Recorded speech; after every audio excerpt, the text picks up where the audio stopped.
Hello. For today's episode of Animal Horror Fact versus Fiction, we're going to talk about an interesting animal, and that is bees.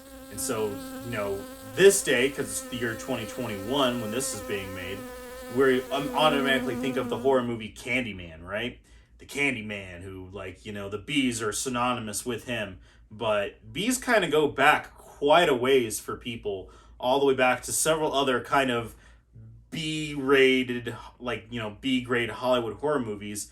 And one of them is just straight called The Bees, where, genetically enhanced Africanized bees take over, get highly intelligent. They, take over a town, blow up a nuclear power plant, and all this crazy stuff. Where in the Candyman, when the original Candyman was killed, and before it became the vengeful spirit, he was hung and covered with the honey and stung by all the bees. In the original Candyman, before the 2021 remake, the same thing applies. He doesn't actually kill people with bees. That's just, part of who he is. But with that being said, bees do make actually kind of a large amount of human fatalities every year, but almost every single one of those are because of anaphylaxis or allergic reactions. If it wasn't for that, the number would be significantly lower. But there's not really a whole lot we can do about that because, well, bees are required for survival for people. If not for bees, we wouldn't have literally hundreds of different types of plant fauna, including the plants and vegetables that we eat. So we need bees. But, and even then, it's for the most part, if you give them their space, you leave them alone, then you're okay. The only bees that, have been super scary, and it really has died down, but back in the 90s when I was a kid, dating myself a bit, we were all absolutely terrified of the threat of the Africanized killer bees.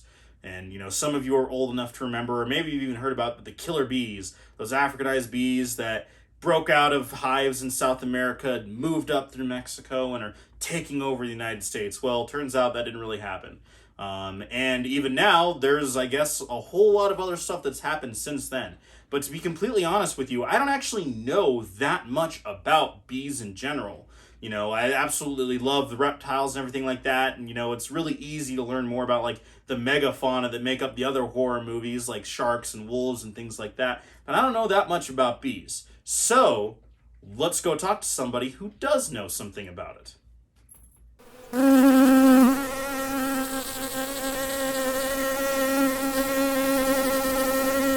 So this is kind of a new thing for me. I've absolutely never done anything fun like this. With us today, we have Darius, professional beekeeper? No, backyard beekeeper. Backyard beekeeper. Yeah. All right. So beekeeping, the hives are called apiaries. So tell us a little bit about kind of what you have and... Yeah, so I'm a backyard beekeeper. There's a lot of us across the country, and you can see over there are my two hives. So I'm going to show Jay-Z one of them. Today we're actually going to go into the hive. So you see we're all set up, we've got our gear on, got our smoke, and then you can tell even right now the best thing about backyard beekeeping, usually they leave you alone. They sit out here all the time and they never bother us. Unless you go kind of near them or mess with them, they actually don't really notice you or care. Right, and that's kind of established in general, is unless you're physically messing with them, then they're just kind of... Yeah. They do your thing just like everything in the wild. Yep, and you can see them going in and out and they're harvesting and definitely very active today. Cool. Do you know the species of them? They're just the European honeybees? So these are a mix between European honey and one other, okay. But they're really a Colorado bee. Okay. So when you buy bees, if you're going to get new bees, the best thing is check with your local beekeeping club or look for local nucs, because when you order from across the country, they're not acclimated to the weather. These are 10th generation bees, so they really know, and they're a lot stronger. Okay, they're also cool. going to be a lot more mellow than a bee you might order online. Cool. So you can go pick these up actually at Plan B in the spring. Oh, fun. Yeah. Cool. I think it'd be interesting to play with that, but one of our dogs actually does have an allergy to bees. Oh, wow. So, nope. Yeah, that's right. You want to be careful. Yep. Okay, cool. Well, shall we get started, I guess? Yeah, let's do it. So this is the trusty bee tool. Trusty bee tool. I'm going to take this top off, and you're going to see there's a second top, and it's just there to make sure that it doesn't get too sticky. Now again, I'm going to kind of pop out. And these are very more mellow. So you can see they're pretty mellow. They're not going to come at us as much. I can start to hear them buzzing around a little bit. The cool thing is every bee has like kind of a little job. So these guys are either just worker bees and they're probably just cleaning, or older bees who are just kind of taking care of the babies. Cool. And then now when we go up, they're already checking us out. You're going to see there's a lot more in here. All right. Wow, that is a lot more. Exactly. Do you know kind of the average size of your 2 hives? So during like the summer and a little bit now it's hot, you can have up to 50,000 bees in a hive. Wow, In that's the so winter, cool. it goes down to about 30. So I'm just giving them a smoke. And what the smoke does, it tells them, hey, there's a fire, go inside. It also stops kind of like the guard bees from sending out a signal saying, hey, there's come attack.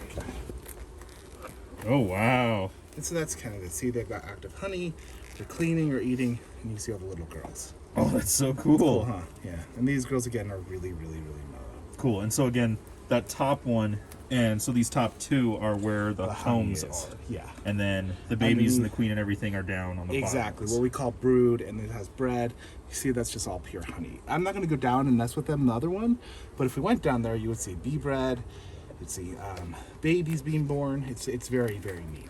Cool. And just for people, because I actually do know this, but for people who don't know what bee bread is, what exactly is that? So bee bread is the pollen that they actually bring down, and they compact, and they put it around the eggs, and when the babies are born, and they go and eat the bread. So it's kind of like their bread. It's like their protein. That's really cool. Yeah, and then they obviously eat the honey as well for their sugars. And during the summer, you can have a new brood, born every day, and something like a queen can lay up to 5,000 eggs. That's awesome. Our interest in beekeeping, it can take it's a lot of effort, Yeah. but it is really rewarding. And one of the best things you can do is join a local bee club. That's so cool. You'll learn a lot. And the big thing again is you really want to know how to do bees in your state, which can be different depending on the state. That makes sense. The husbandry and everything has to do with it. It absolutely changes just based on where you are. Yep.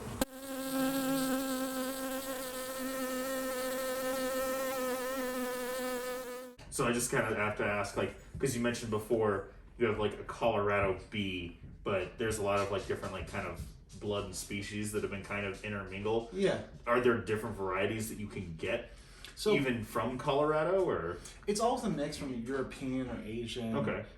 Or African, but if you order online, they're going to say 100% European. They're probably right, but honestly, at this point, American bees are American bees. Right. That's why I really recommend, if you're going to be keeping, go to your local apiary bee supplier. There's a ton in every state, and get enough during the spring, because they're going to be the strongest chance you have, because they're actually acclimated. They come from Colorado, so these are really Colorado bees.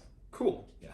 And then I was gonna say, did you notice any difference between like this year's harvest and the previous? So last year was hard because I bought beehives that had already been created and maintained from people that were getting rid of them, and so they weren't very strong. So the first one I bought died really quick in the winter, and I think the guy didn't take good care of them. Second one made it almost to the winter.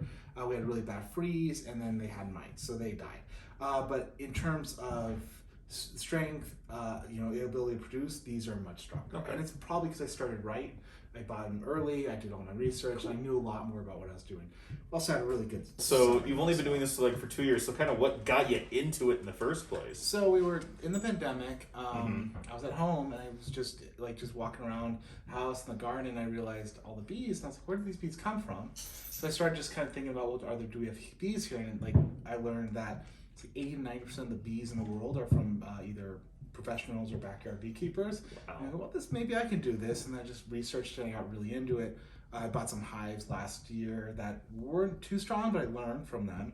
And then it's just become a passion. You see, it's really fun. That's really cool, yeah. Yeah, and it's, they usually don't bother you at all unless you mess with them. So it's a great it's a great way to add to your backyard, and for the garden it's been amazing, because then everything starts blooming. Yeah. But then just being able to harvest the honey, it's been really, really fun. And as somebody who loves animals, it's an interesting way to keep another type of pet. That is really cool. I really like that. Yeah. That is so cool. So do you just kind of so this is just a small part of your most recent harvest? Yeah, so I probably harvested maybe 30 pounds. Yeah. Lord. And what's cool is you put it in like a harvester. So this contraption. Oh, cool. More fun stuff. Yeah.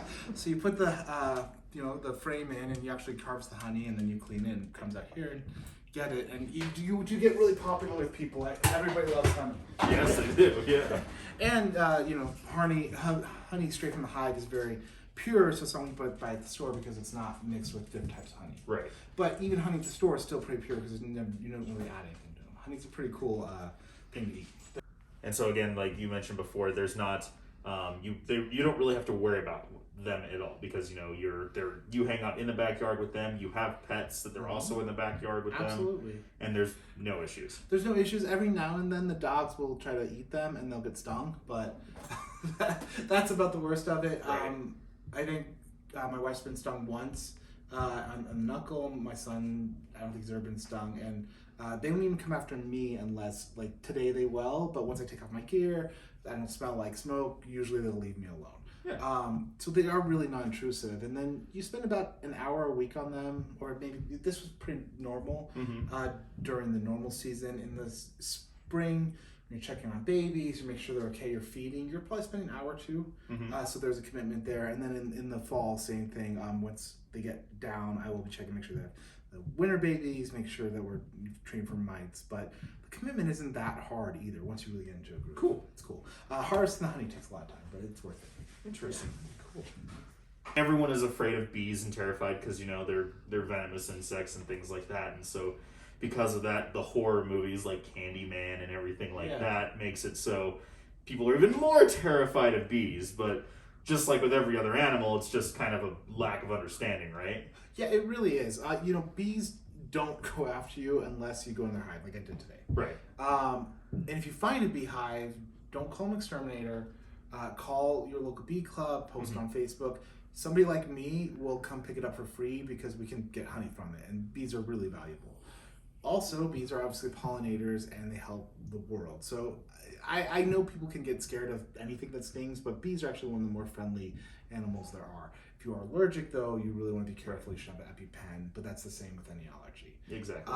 The other thing, though, is hornets are very, very docile, too, and people freak out about hornets. And I get it, they get in the house, you don't want them to ruin your house, but usually if I got a hornet nest around, I just leave them. They don't mess with the bees, and they're actually very good, because what people don't know is hornets are like spiders. They actually kill all the insects you really don't want around your house. So that's another animal that has this bad stigma, and both bees and hornets really well leave you alone. Again, unless you go, bat their hive. Right, and so that's like all the horror stories that we've heard of, usually with the killer bees, the Africanized bees, and that's people literally stumbling over or breaking into their hive. Right, exactly. And I think if you do ever find a hive, again, don't call an exterminator, don't mess with yourself unless you're a beekeeper, and then just call your local bee club. You just look it up. The Colorado Beekeeping Association is online. They actually can get you in touch with your local bee club, and then the local bee club has people on call. And again, we love getting that call because it's freebies. Nice. And, you're doing the world a service. The bees dying is due to things like mites, and the biggest help to bees is actually beekeepers. So without bees, obviously we wouldn't be able to eat our food. So you want to be really careful when you encounter them. Right.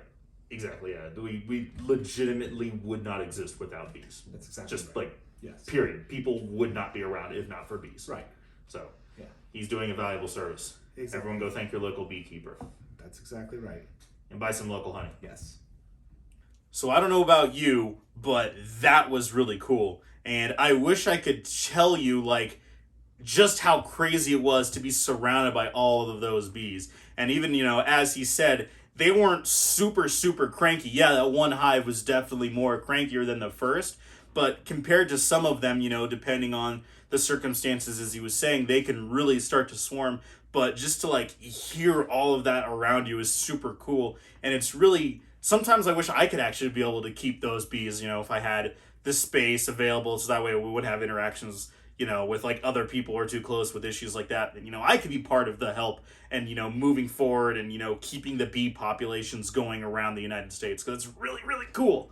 But hopefully you enjoyed the video. Hopefully you learned something from this, because I certainly learned some things and even have a more appreciation for bees than I did before, because honestly, like I said, I knew of their importance and I knew that they were very misunderstood, but absolutely necessary for people to be on the planet. But it was really cool to learn so much more and to appreciate them even more, and hopefully you got something from that too. So hopefully you enjoyed this video. Hopefully you're enjoying this awesome, fun fact versus fiction reptile spooktacular that we have going on. Please check out the full playlist of both last year's and this year's that are just going to be compiling for the rest of this month. It'll be really cool. Stay tuned for more reptile content on both Instagram, TikTok, Facebook, and then certainly our regular scheduled stuff. We'll be back along, and probably we'll do some cool updates about what's going on with us and some of the new additions we've had too. So again, thank you so much. Really appreciate all of you guys that are out there watching and supporting and viewing all this really cool stuff. So hope you enjoyed it. We'll catch you next time.